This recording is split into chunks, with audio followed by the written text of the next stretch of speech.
सत श्री अकाल, नमस्कार, आदाब। पंजाबी रेडियो और पंजाबी टीवी यूएसए देख और सुन रहे सभी साथियों का स्वागत है इस समय के विशेष programme beyond the headlines with Mandeep Punia में। हर रोज की तरह प्रोग्राम में साथ होता है सीनियर पत्रकार मनदीप पूनिया जी का और देश विदेश के साथ जुड़ी हुई अहम खबरों पर होती है बातचीत। करते हैं सबसे पहले पूनिया जी का प्रोग्राम में स्वागत। बहुत बहुत स्वागत है पूनिया जी। जी, नमस्कार, सत श्री अकाल, आदाब। नमस्कार, सत श्री अकाल, आदाब। रुख खबरों का करेंगे। सबसे पहले जिस खबर पर हम जाएंगे वो आज ईरान अमेरिकी जंग के साथ ही भी जुड़ी हुई है और इसी के साथ उसका भारत पर जो असर पड़ रहा है उसी के साथ जुड़ी हुई है। इस सबके बीच में जब जंग चल रही है तो हॉर्मुज जलडमर जो है उसको लेकर अलग अलग तरह की अलग अलग टाइम पर बातें चलती हैं कि किसी देश को गुजरने की अनुमति दी जा रही है, किसी को नहीं दी जा रही है। लेकिन ऑल ओवर दुनिया में अपने अपने जो ऑयल रिजर्व्स हैं उनमें से तेल की कमी की वजह से लगातार देश चिंता में है, लोग चिंता में हैं, कीमतें बढ़ रही हैं। हॉर्मुज स्टेट के संकट के बीच वेनेजुएला के राष्ट्रपति जो हैं वो भारत आए हैं। इस कार्रवाई को कैसे देखें? इसमें बेशक वेनेजुएला और भारत का मामला है लेकिन ये अमेरिका से भी छुपा हुआ नहीं है। अमेरिका के कहने पर ये कार्रवाई हो रही है ऐसा नजर आ रहा है या फिर कुछ और है? देखिए गुरप्रीत, पहले हम खबर की बात करते हैं। खबर में हुर्मुज संकट के बीच में वेनेजुएला की जो वर्किंग प्रेसिडेंट हैं, डेल्सी रोड्रिगेज, वो बुधवार को प्रधानमंत्री नरेंद्र मोदी से मिलने के लिए यहाँ आई और उनकी मुलाकात हुई। ये मुलाकात ऐसे वक्त में हो रही है जब भारत और वेनेजुएला के बीच एनर्जी में तेजी से कहीं ना कहीं भारत तेजी से वहां से ऑयल खरीद रहा है, क्रूड ऑयल खरीद रहा है।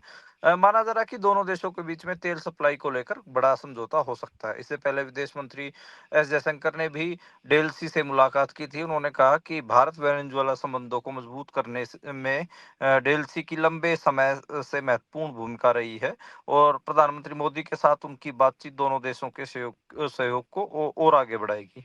खैर, अमेरिका की आप देखें कि अमेरिका ने इसी साल बीती 4 जनवरी को जो मौके के राष्ट्रपति थे मादुरो, उनका तख्ता पलट कर दिया था और डेल्सी रोड्रिगेज को ही वहां का वर्किंग प्रेसिडेंट बनाया था। तो वो अमेरिका के काफी नजदीक हैं, तो अमेरिका के इशारे पर ही डेल्सी काम करती हैं। तो नो डाउट वह भारत आई हैं तो अमेरिका के इशारे के ऊपर ही आई होंगी।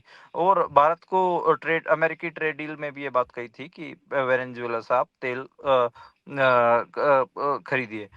भारत के मामले में वेनेजुएला तीसरा सबसे बड़ा तेल सप्लायर बना हुआ है और एनर्जी ट्रैक करने वाली जो एजेंसी है केपलर, उसने उसके मई 2026 के डेटा के मुताबिक वेनेजुएला ने तेल सप्लाई के मामले में सऊदी अरब और अमेरिका को पीछे छोड़ दिया है। अभी केवल रूस और यूएई ने ही उससे ज़्यादा तेल सप्लाई किया है। तो खैर, और भारत इस महीने में जो भारत को वेनेजुएला से होने वाली तेल सप्लाई है वो अप्रैल के मुकाबले में 50% बढ़ गई है, यानी कि 50% का हाइक सीधा सीधा देखने को मिल रहा है।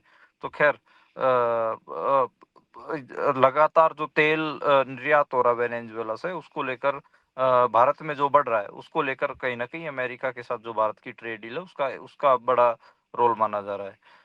अभी के लिए, क्योंकि वेस्ट एशिया में बहुत जंग का बहुत बुरा हाल है, कोई आगे चीजें होती दिख नहीं रही, तो सबसे ज्यादा ब्रेंट क्रूड तो डेली रशिया से ही भारत को लेना पड़ रहा है। लेकिन तीसरे नंबर पर वेनेजुएला आ गया है, उससे आगे यूएई है, सऊदी भी है और अमेरिका भी तकरीबन 3.25 lakh barrel daily Brent crude दे रहा है भारत को। तो खैर, वेनेजुएला 2012 में भी तेल सप्लाई भारत को करता था, कई साल तक करता भी रहा उसके बाद, लेकिन बीच में रिश्ते खराब हुए और अब दोबारा से 2019 के बाद शायद, हाँ, रिश्ते खराब हुए थे।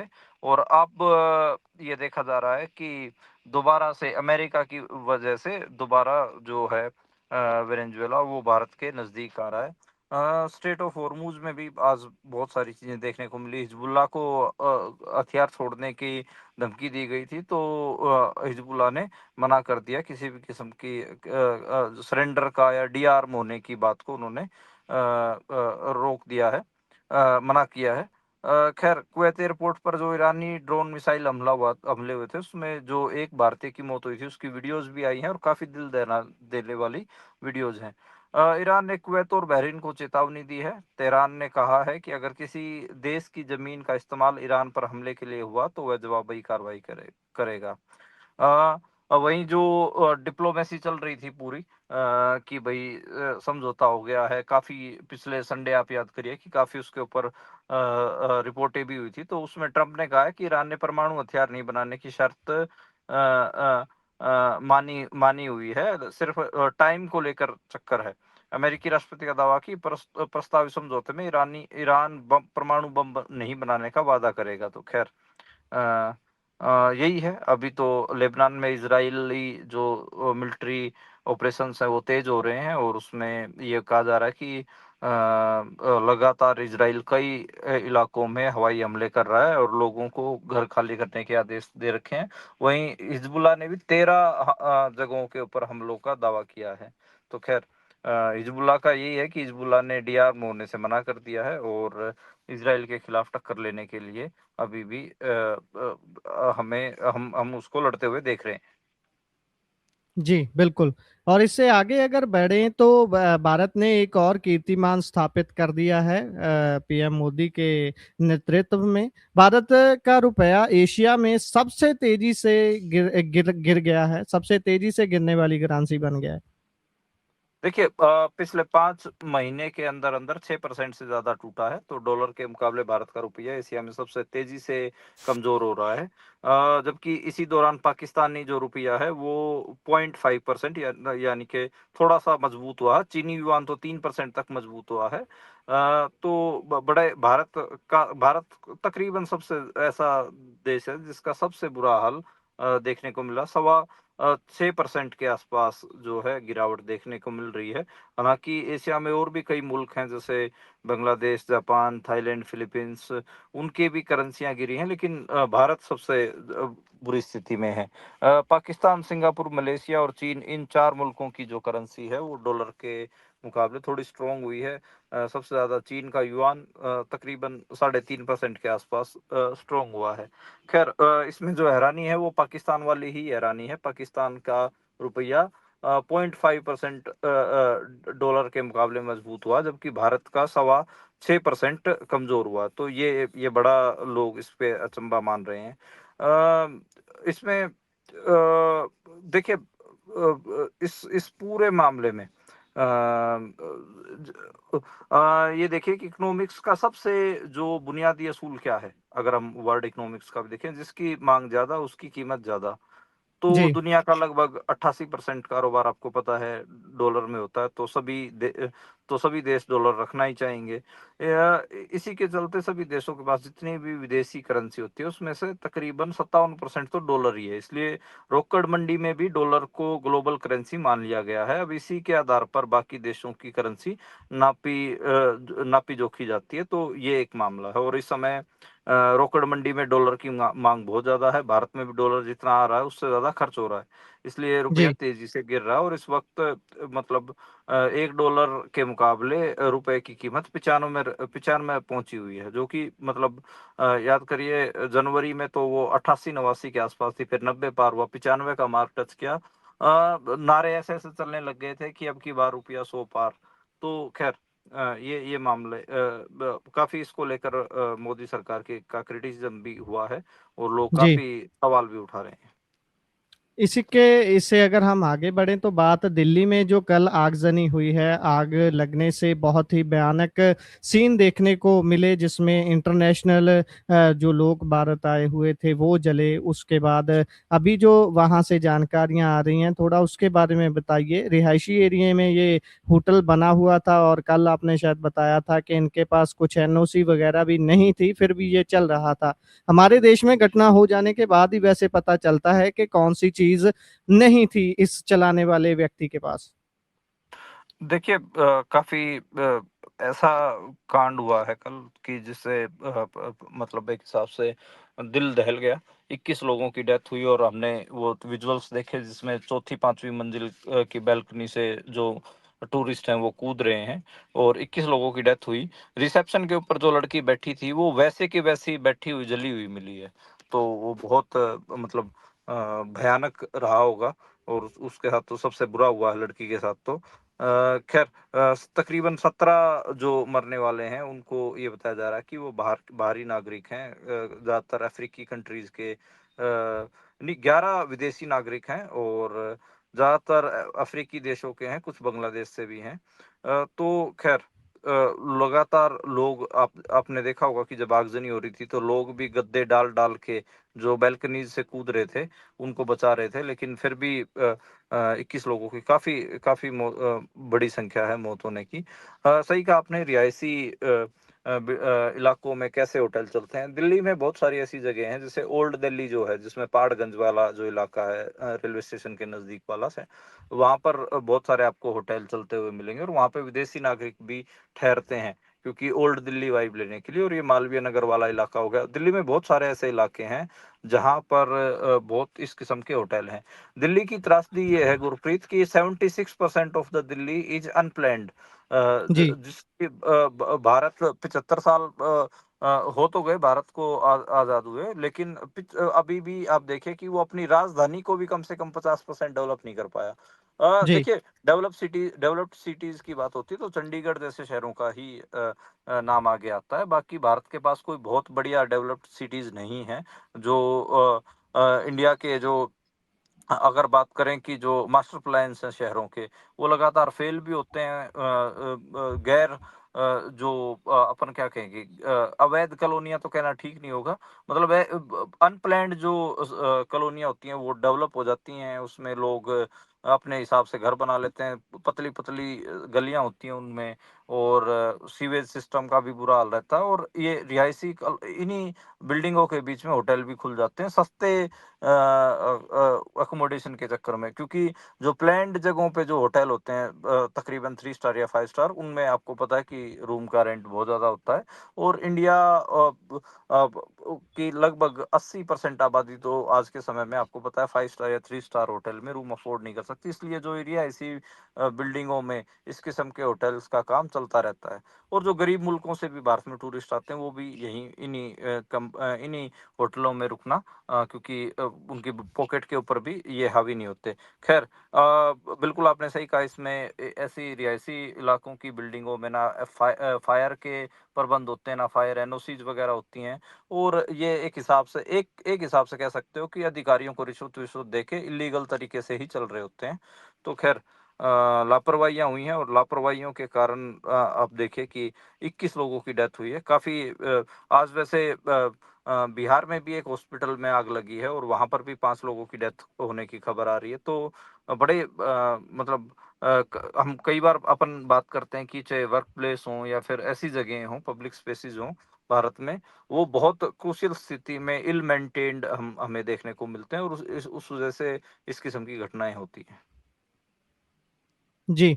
और इससे आगे अगर बढ़े हम राज्यसभा चुनाव की बात करते हैं, बीजेपी ने 11 उम्मीदवारों की घोषणा की है जिसमें तरण चुग का नाम भी शामिल है, सतीश पूनिया का नाम भी शामिल है।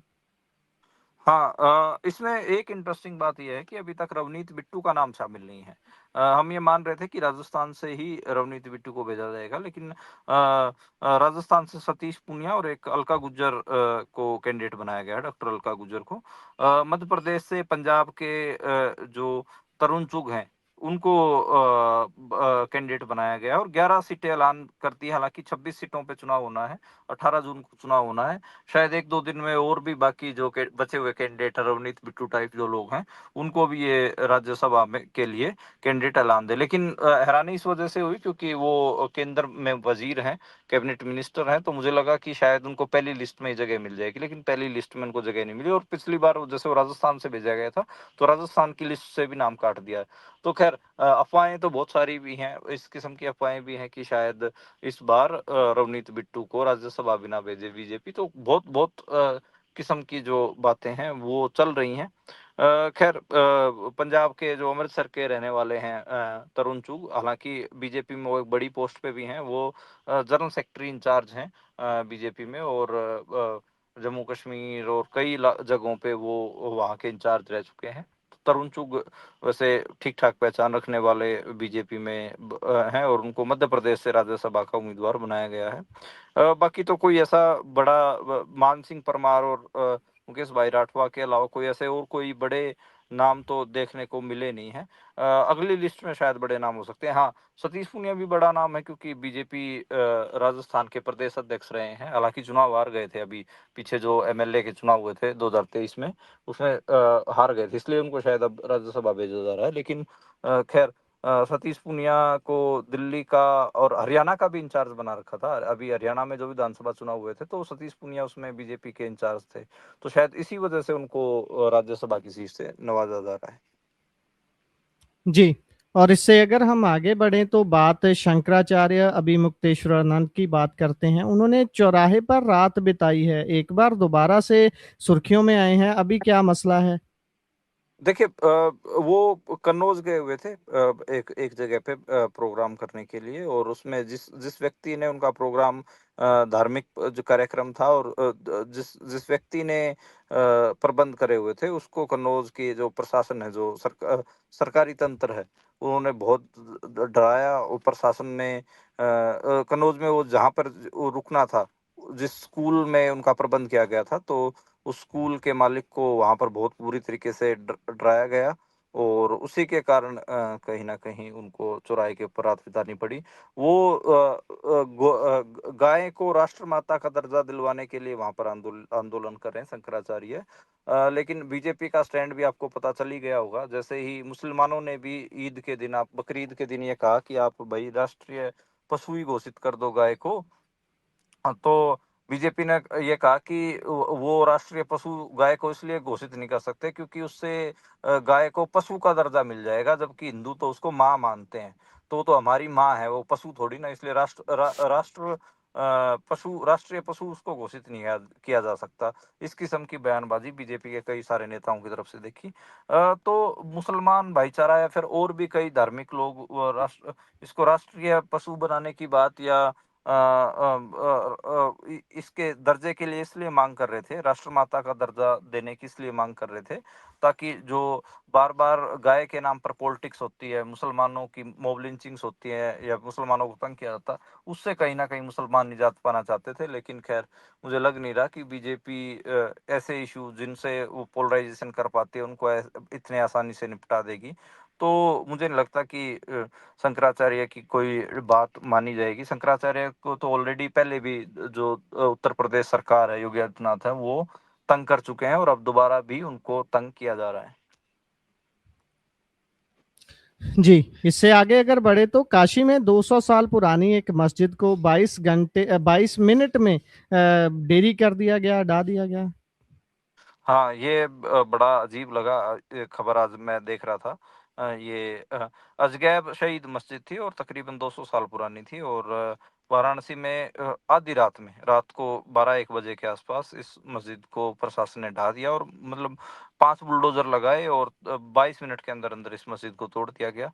पूरा मलबा भी रातों-रात ट्रकों में भरकर वहाँ से हटा दिया। मतलब सुबह उठे तो लोग बिल्कुल उसको प्लेन कर दिया। तो 1000 से अधिक जो पुलिस जवान थे वहाँ पर मौके पे तैनात कर रखे थे, डीसीपी तक की वहाँ पे ड्यूटी लगाई गई थी, तो काफ़ी वहाँ पर विवाद रहा और प्रशासन का कहना है कि जो ये मस्जिद है, ये रेलवे की ज़मीन के ऊपर बनी हुई थी, इसलिए इसको हटा दिया था और इसलिए इसको हटाया गया। ख़ैर, रेलवे स्टेशन को मॉडल बनाया जा रहा है, इसलिए यहाँ से ये मस्जिद हटानी पड़ी, तो उस मस्जिद को हटा दिया गया है।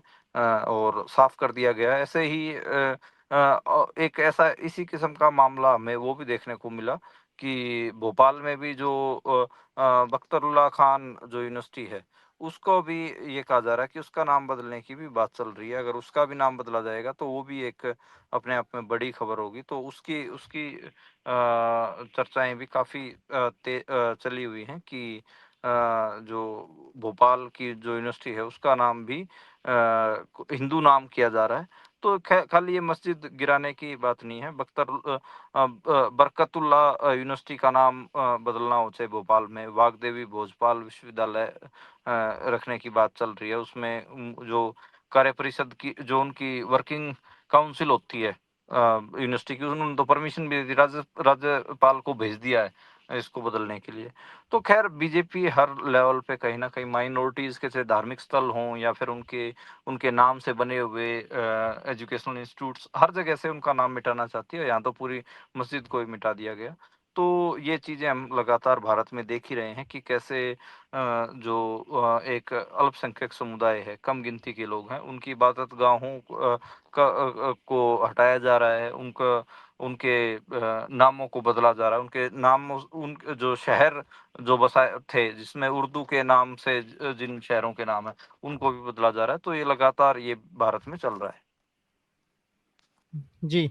और इससे आगे अगर बढ़े तो नीट यूजी पेपर लीक के बाद एक और आत्महत्या का मामला कथित तौर पर सामने आया है।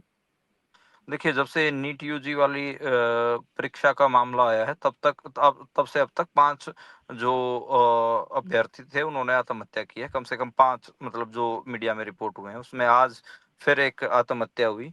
और इसके बाद ये मध्य प्रदेश के मऊगंज इलाके की रहने वाली है, आकांक्षा चतुर्वेदी। इससे पहले एक आकांक्षा चतुर्वेदी ने नागपुर में कथित तौर पर आत्महत्या की थी। तो जो लीडर ऑफ अपोजिशन है, उनको राहुल गांधी, उन्होंने ट्विटर पर लिखा है कि आकांक्षा डॉक्टर बनकर देश और समाज की सेवा करना चाहती थी। उनके पिता किसान हैं। बेटी के डॉक्टर बनने के सपने को पूरा करने के लिए उन्होंने किसान क्रेडिट कार्ड पर 3 लाख रुपए का लोन लिया हुआ था। इतना ही नहीं, उन्होंने नागपुर में स्वयं रसोई की नौकरी भी की ताकि उसकी बेटी वहां कोचिंग कर सके, लेकिन ऐसा नहीं हुआ। एक पिता के हर संभव प्रयास के बाद फिर नीट का पेपर लीक हो गया, परीक्षा रद्द कर दी गई। इसी अनिश्चितता के बीच आकांक्षा हमेशा के लिए हमें छोड़कर चली गई। तो हमें देखा कि कैसे राहुल गांधी ऐसे परिवार वालों से मिले जिनके बच्चों ने सुसाइड किया। तो उनके परिवार वाले भी ये कह रहे थे कि ये परीक्षा वरीक्षा तो आप दोबारा करवा दोगे, लेकिन हमारे बच्चे थोड़ी ना वापस आ जाएंगे। तो काफी इसको लेकर मतलब दिखा, जो रोष है परिवार वालों में, वो काफी रोष देखने को मिला। खैर देखते हैं कि इस मामले में होगा क्या। 6 जून को कोकरोच जनता पार्टी जंतर मंतर पर प्रदर्शन भी कर रही है। धर्मेंद्र प्रधान की जो नाकामियां हैं, उसको छुपाने में बीजेपी पूरी लगी हुई है, जो एजुकेशन मिनिस्टर है भारत के। और मतलब मेरे को लगता है कि कम से कम धर्मेंद्र प्रधान का इस्तीफा तो ले ही लेना चाहिए बीजेपी ने। पिछले कितने दिनों से ही लगातार ये कितनी सारी एग्जाम्स लीक हुए हैं, कोई परीक्षाएं कैंसिल हुई, कभी सीबीएसई का मामला आ जाता है, कभी नीट का मामला आ जाता है, कभी कुछ मामला आ जाता है। तो काफी बुरी स्थिति इस समय बनी हुई है शिक्षा के क्षेत्र में भारत में। जी।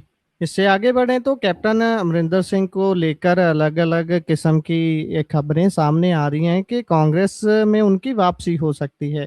इसके संकेत भी दे रहे हैं लीडर्स। हाँ, हरियाणा के पूर्व मुख्यमंत्री भूपेंद्र सिंह हुड्डा, उन्होंने ये बात कही है कि कैप्टन अमरिंदर सिंह उनके संपर्क में हैं और वो उनसे लगातार बातचीत कर रहे हैं। वापसी के संकेत वो दे रहे हैं और वापसी आ सकते हैं। सारा मामला आपको ध्यान होगा कि एक इंटरव्यू से शुरू हुआ था। इंटरव्यू में कैप्टन अमरिंदर सिंह ने बताया कि कैसे उनके भाई की डेथ के ऊपर बीजेपी के किसी भी व्यक्ति का फोन नहीं आया। राहुल गांधी ने उनको मैसेज ड्रॉप किया, उनको फोन किया। और ऐसे ही कैप्टन अमरिंदर सिंह ने जो बीजेपी का प्रदेश अध्यक्ष बनाया है, उसको भी क्रिटिसाइज किया। और क्रिटिसाइज करने के बाद इवन ये भी कहा कि केवल ढिल्लो जो है वो कैपेबल बंदा भी नहीं है उस पद के लिए।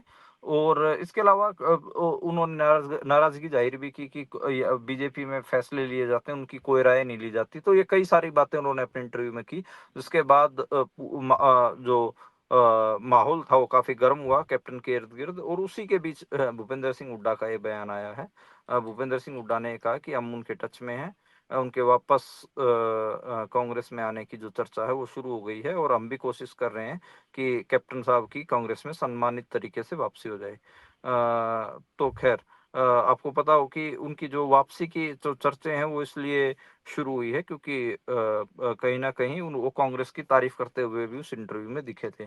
तो खैर देखना होगा कि हुड्डा साहब कैसे कैप्टन अमरिंदर की वापसी करवाते हैं, तो ये तो आने वाले दिनों में पता लगेगा। लेकिन हाँ, चर्चाएँ इस बीच में काफ़ी गर्म हैं। जो जी। 10 जनपथ है, उस पर भी बहुत सारी भागदौड़ देखी गई कैप्टन को लेकर। कैप्टन हालाँकि 80 पार हो चुके हैं। मुझे समझ नहीं आता कि अगर कैप्टन वापस भी आते हैं कांग्रेस में, तो किस काम के होंगे, कैसे उनका इस्तेमाल किया जाएगा? रोल भी अभी शायद उसके ऊपर भी डिस्कशन हो ही रहा होगा, क्योंकि मुख्यमंत्री के पद से तो ऑलरेडी हटाए जा चुके हैं, तो मुख्यमंत्री तो नहीं बनाएगी दोबारा कांग्रेस उनको वापस लेके।